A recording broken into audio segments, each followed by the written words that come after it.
నంద్యాల బాలిక మిస్సింగ్ ఘటన టీడీపీ ప్రభుత్వ నిర్లక్ష్యమే అని బుట్టా రేణుక ఆరోపించారు. కర్నూలు జిల్లా ఎమ్మికనూరులో ఆమె సమావేశం నిర్వహించారు. ఈ సందర్భంగా మైనర్ బాలిక మిస్సింగ్ కేసుపై జనసేన ఎందుకు మాట్లాడడం లేదని ప్రశ్నించారు.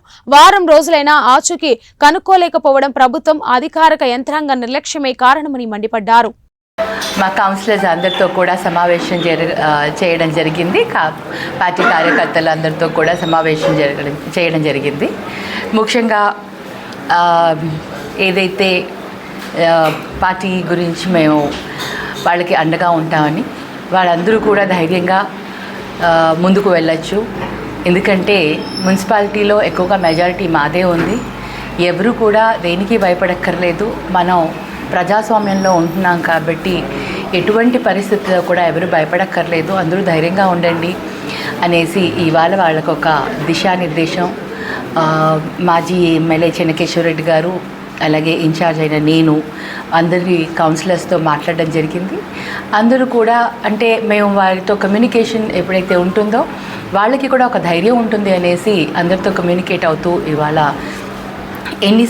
ఎంత సమయం దొరికితే అన్నిసార్లు మేము వాళ్ళందరితో కూడా మాట్లాడాలని నిర్ణయించుకున్నాము. ఈ విధంగా వాళ్ళకి ధైర్యాన్ని ఇస్తూ మేము ముందుకు పోవాలని నిర్ణయించుకున్నాము. అదేండి ప్రలోభాలు పెట్టినంత మాత్రాన మనం పోతే అక్కడ మా వాళ్ళకి కూడా ఇవాళది చెప్పడం జరిగింది. ప్రలోభాలు పెడతారు, అది ఓన్లీ కేవలం నామమాత్రంగా ఆ పని పూర్తి అయ్యేంత వరకు వాళ్ళకి అవసరం తీరేంత వరకే ప్రలోభాలకు పెట్టేసి తీసుకోవాలని ప్రయత్నిస్తారు. కానీ ఇప్పుడు మా వాళ్ళందరూ కూడా ఇప్పుడు ఎవరైతే ఉన్నారో ఈరోజు మీటింగ్కి వచ్చిన అందరూ కూడా వాళ్ళు ఖచ్చితంగా వాళ్ళందరికీ కూడా చెప్పడం జరిగింది. వాళ్ళు కూడా తెలుసుకుంటారు ఇది కేవలం ప్రలోభం పెట్టి పార్టీ మారిన తర్వాత వాళ్ళకి ఎటువంటి మర్యాద కానీ గౌరవం కానీ ఉండదు అని వాళ్ళు తెలుసుకున్నారు. అందుకని ఇటువంటివి ఏవి కూడా జరగవు. అందరూ కూడా ఇవాళ ఏకధాటి మీద అందరూ కూడా కలిసికట్టుగా మేము ఉంటాము. ఏది ఉన్నా కూడా మేము ముందుకే వెళ్తాము. కానీ ఎటువంటి నిర్ణయానికి ఎటువంటి ఇది చెయ్యం అనేసి వాళ్ళందరూ కూడా కౌన్సిలర్స్ కూడా చాలా స్ట్రాంగ్గా కూడా నిర్ణయం తీసుకోవడం జరిగిందండి. అంతేకాకుండా ఇప్పుడు మనం చూస్తే ఏదైతే సూపర్ 6 అని ఒక మన దాంతో టీడీపీ ప్రభుత్వం ఏదైతే గవర్నమెంట్ ఫామ్ చేశారో ఈ సూపర్ 6 అనే మేనిఫెస్టోని తీసుకొని వచ్చి మీరు దాని గురించి చూస్తే మీరు ఆల్రెడీ మీడియాలో కూడా చూసి ఉంటారు. ఆల్రెడీ తల్లికి వందన అనే ఏదైతే స్కీమ్ ఉందో దాంట్లో ఎన్నో మార్పులు తీసుకొని వస్తున్నారు. అలాగే వాలంటరీ వ్యవస్థని పెడతాము, మేము వాళ్ళందరికీ 10,000 శాలరీస్ ఇస్తాం అనేది చెప్పి వాలంటీర్స్ అందరినీ కూడా ఎలక్షన్స్ ముందర వాళ్ళకి ప్రలోభ పెట్టిన వాళ్ళు ఈరోజు ఆ వ్యవస్థనే తీసేశారు. అంటే అంటే నిజాలు తెలుసుకుంటే మంచిగా ఉండేది. కానీ ఎంత మేము చెప్పినా కూడా ప్రజల్లో ఆ సూపర్ సిక్స్ అనేది బాగా ముందుకు వెళ్ళినట్టుంది. ఈరోజు ప్రజలు అందరూ కూడా గమనిస్తున్నారు. ఏదైతే అప్పుడు చెప్పారో ఎంతమంది పిల్లల కంటే అంతమంది పిల్లలకి తల్లికి వందనం అనేసి వాళ్ళు ఇస్తామన్నారో అది ఇవాళ ఒక జీవో తీసుకొని వస్తాము అనేసి వాళ్ళు కొన్ని మార్పులు తీసుకురాబోతున్నారు అనగానే మనకు తెలిసిపోతుంది ఏ విధంగా వారు ఇచ్చిన మాటను మార్చబోతున్నారు అనేది. ఇటువంటివన్నీ కూడా సరైనది కాదు.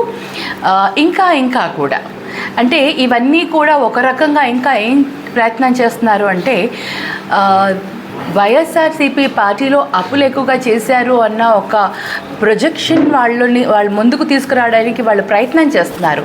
కానీ ఒక విషయం ఏంటంటే వీళ్ళు ఏదైతే అబద్ధపు ఇది చెప్పాలి అని ప్రయత్నిస్తున్న లోపలే సెంట్రల్ గవర్నమెంట్లో నిర్మలా సీతారామన్ గారు ఒక స్టేట్మెంట్ ఇచ్చారు. 2014 నుంచి 2019 వరకు ఎంత అప్పు ఉంది, 2.5 లక్షల కోట్ల అప్పు ఉండింది. ఆ తర్వాత వైఎస్ఆర్సీపీ ప్రభుత్వం వచ్చిన తర్వాత ఎంతకు అయింది అంటే అదేదో 4.5 lakhs crores కింద ఎగ్జాక్ట్లీ తెలియదు, అప్రాక్సిమేట్లీ ఐఎమ్ టెలింగ్ యూ. ఈ వాస్తవాలని నిర్మలా సీతారామన్ గారు వాస్తవాలను బయటపెట్టేశారు.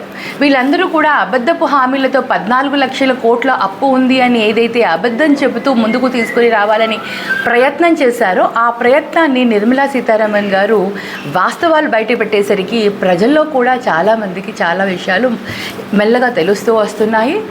ఇంకా ఎక్కువ రోజులు కాదు, ఎక్కువ సమయం పట్టదు. ఇంకా మహా అంటే ఇంకొక 6 months 1 yearలో పార్టీలో అంటే టీడీపీ ప్రభుత్వంలో ఏవైతే సూపర్ 6 అని హామీలు ఇచ్చారో వాటన్నిటినీ కూడా ఫెయిల్ అవుతూ వస్తూ ఉంటారనేది ప్రజలు గమనిస్తారు. సో ఇలాంటి పరిస్థితుల్లో ఎప్పుడైతే టీడీపీ ప్రభుత్వం ఫెయిల్ అవుతూ ఉందో, ఇలాంటి పరిస్థితుల్లో మా వాళ్ళు వెళ్ళి అక్కడ వాళ్ళని అనవసరంగా ఎటు కాకుండా అయిపోతారు అని వాళ్ళందరికీ కూడా చెప్పడం జరిగింది. ప్రలోభాలకి ఎవరు కూడా లొంగకండి. ఇది కేవలం ప్రలోభించి అయిపోయిన తర్వాత మరి ఎవరికి ఎటువంటి మర్యాద ఉండదు, ఎటువంటి గౌరవం ఉండదు, మీ పనులు ఏమీ కావు. ఇక్కడే ఉంటే మన గవర్నమెంట్ అంటే మన స్ట్రెంగ్త్ ఉంది. మనకు కౌన్సిలర్స్ అందరూ కూడా 31 కౌన్సిలర్స్లో ఇప్పుడు కోర్స్ 5 మెంబర్స్ పోయినా కూడా ఇప్పుడు మాకు ఉన్నారు. 34లో పోయిన తర్వాత కూడా స్టిల్ మెజారిటీ మాకే ఉంది. కాబట్టి మనం అసలు ఎవరూ భయపడక్కర్లేదు. కౌన్సిల్లో మన స్ట్రెంగ్త్ ఉన్నంత వరకు మన పనులు అవుతూ ఉంటాయి. కాబట్టి మీరందరూ ధైర్యంగా ఉండి ఒక్కటిగా ఉంటే మనం స్ట్రాంగ్గా ముందుకు పోగలుగుతాం అనేసి ఇవాళ దిశానిర్దేశం ఇవ్వడం జరిగిందండి.